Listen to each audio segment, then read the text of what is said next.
Howdy, this is my group's presentation for the Mulan presentation. In this PowerPoint, we will be comparing White Tigers from the Woman Warrior Memoirs of a Girlhood Among Ghosts, which is a chapter in a book by Maxine Hong Kingston, and Poem of Mulan, which is a short poem with no identified author. For some context, Maxine Hong Kingston herself is the main character in White Tigers. However, for the first section of the chapter, Maxine is fantasizing herself as a woman warrior called Fa Mulan, who her mother has told her stories about as she's growing up.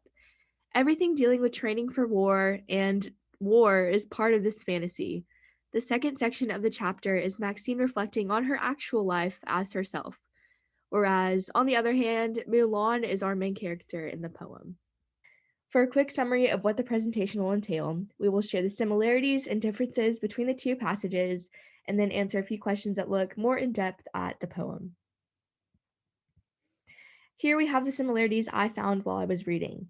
The first is gender roles for each of the main characters as they were growing up. Looking at the poem, Mulan was sitting at the door and weaving. One did not hear the sound of loom and shuttle, one only heard her heave these heavy sighs. Mulan is doing her typical chores and sighing, making everyone around her know that weaving is the last thing she'd rather be doing right now. This line made me wonder if this is a universal thing. Yeah, I know I would do the exact same when I was younger. My mom would make me go do the dishes or clean my room before I could go outside and play, and I would let her know that I did not want to do it. It says Mulan is sitting at the door, so maybe she's wishing to go outside or watching others who are probably males who are outside while she's here weaving simply because that's her role as a female. Another example of gender norms, still in the poem, who can distinguish whether I'm in fact male or female? For some context on this one, Mulan went off to war for 10 years. When she finally comes back home, she changes into a different outfit and puts on a skirt to show her more feminine side compared to her army uniform. The men she went to war with say they didn't even realize that Mulan was a woman. They have been fighting alongside her for 10 years and they didn't tell the difference because it's normally a man's role to enroll in the army and fight. Looking at the chapter, Maxine says, "We learned that we failed when we grew up to be but wives or slaves." So this is kind of empowering that she's being taught this at a young age. Being simply wives and slaves is stereotypically what women are seen as. Maxine is taught that there are opportunities for her future beyond that. Another example from the book, "Isn't a bad girl almost a boy?" This is when Maxine is reflecting on her childhood, where she refused to cook or clean and was constantly punished by her mother for it. Boys were glorified for Maxine, whereas girls were left out or clearly seen as inferior. This made her think that maybe misbehaving or going against gender roles, she could have the same glory as the boys did. Another similarity that goes hand in hand with the first one is the girls' relationships with boys during childhood. Neither were really interested in boys at a young age. In the book, Maxine says, "I did not plan ever to have a husband, and all the time I was having to turn myself American feminine or no dates." She makes it sound like she's being forced to act like a woman, but she doesn't see herself marrying anyone anyway. She also talks about a time when her uncle took her brothers to go do something fun, but deliberately left out all the girls and they had to stay home. So later, when her uncle passes away, Maxine refers to him as a 6 foot bearish masculinity and says that part of her is glad that he passed away because he left all the girls out. So, on the other hand, Mulan, when she's prompted, says she did not have a man she was in love with. There was no boy who occupied her thoughts. So, just as Maxine, boys aren't on Mulan's mind. I think there's that stage we all go through, at least speaking for girls, where boys are gross and they have cuties, so we don't want anything to do with them, much less think of spending our future with one. Another similarity is that both of our main characters have a strong relationship with their family, so much so that when their father is called into war, Maxine and Mulan take his place. It's also worth noting that family is their hardest goodbye when leaving for war, as well as the first and their best hello as soon as they return home. This last similarity might be kind of a stretch, but it stood out to me in both passages that mountaintops might be a sense of comfort for the girls while they're off at war. For Maxine, in the stillness after battle, I looked up at the mountaintops. Perhaps the old man and woman were watching me and would enjoy my knowing it. For context behind this, Maxine went off to be trained for 15 years before she was ready to go into the army. She was trained by an old man and an old woman who lived in the mountains, so it makes sense for her to look up and be comforted by the fact that they could be watching her as she's successfully doing everything they taught her.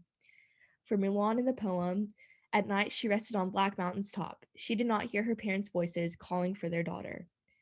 So for Mulan, she did not hear her parents' voices, but there was a hope inside her that she would.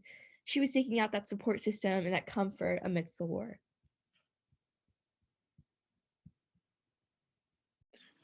Here are the main differences in the plots of White Tigers from The Woman Warrior and the poem of Mulan. The first main difference in these plots is how Mulan is called to become a warrior in the first place. In White Tigers, Mulan is guided through the mountains by a bird until she reaches an old couple who offer to train her to become a warrior. This is different from the poem of Mulan, in which the Khan summons men from Mulan's community, including her father, since her family does not have a son who is old enough to be a warrior. Mulan then decides to take her father's place and become a warrior. The next difference is in how Mulan is trained. In White Tigers, Mulan spends 15 years of her life training with the old couple, learning valuable lessons from the land and animals around her through experience. During her training, the couple offer Mulan a gourd through which she can see her parents back at home. Mulan also sees her parents arrange her marriage to a childhood friend through the gourd. Mulan then sees her brother and her new husband being summoned for war. Also, Mulan's parents seem to know that she was to become a warrior from birth.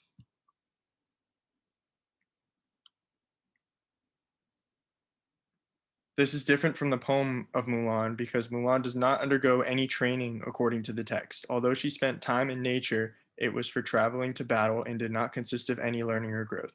This period of travel was likely much shorter than 15 years as well.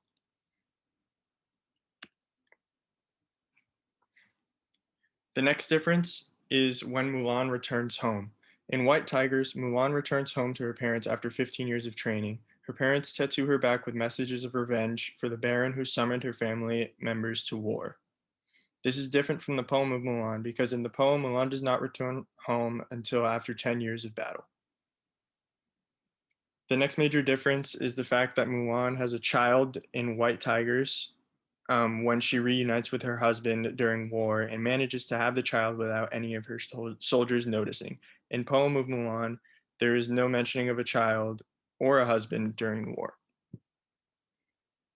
Another difference between these two versions of Mulan is the overall goals that Mulan had during the story. In White Tigers, Mulan achieves her ultimate goal when she beheads the Baron who stole the men from her village. In the poem of Mulan, Mulan's goal is accomplished when she returns to her hometown after battle.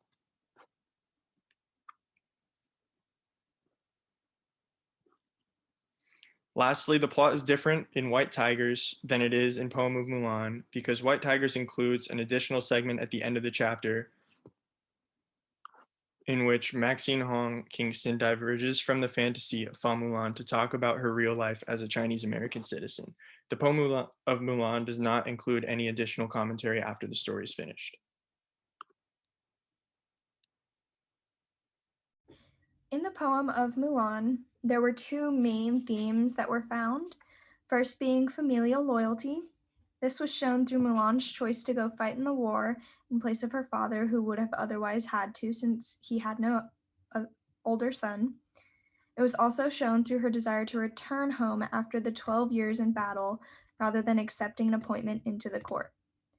The second theme found was gender performance. This was revealed through the mentioning of Mulan's lack of interest in a lover or a man, as well as instead of longing to turn back to her family and her life back home, Mulan only heard the flowing of the river and the whinnying of the nomadic horsemen, as if she was free of the constraints society had placed upon her as a woman. Finally, the mention of not knowing Mulan's gender when running side by side with a male also leads us to believe that this poem is trying to break gender norms. The moral of the story goes hand in hand with gender performance. I feel that the moral of the story was, why should we be placing these constraints and telling what someone can and cannot do just based on gender? Effect of literary genre. So for this slide, we're looking at the question of how the literary genre has an effect on the version of the story that our group is looking at. So in this case, we were looking at the poem of Mulan and decided that the poetic form weakens the relatability of Mulan's story to Kingston's life. There's 3 different ways that it does this. One of the ways is in the length. So because the poem is a lot shorter than a full narrative of the Mulan story, it takes away a lot of the details and it just makes it into a really brief recounting of a really long narrative. And doing this gives less room for similarities to be found between the 2 girls' lives, between Mulan's story and Kingston's life, because in the poem, there's not as many things that would relate to Kingston's story about Mulan that she gave.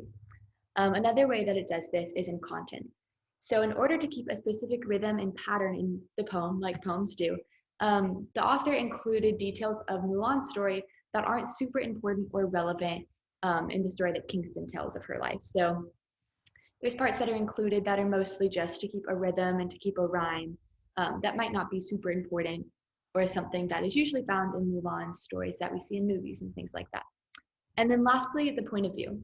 So in the poem, most of it is from the third person perspective, aside from a few instances where there's quotes that are from Mulan's first person perspective. This is different from Kingston's memoir, obviously that's told in first person. And so it really gives us a contrast between her life and between the story of Mulan, making Kingston's memoir seem very personal and we understand her feelings and where she's coming from.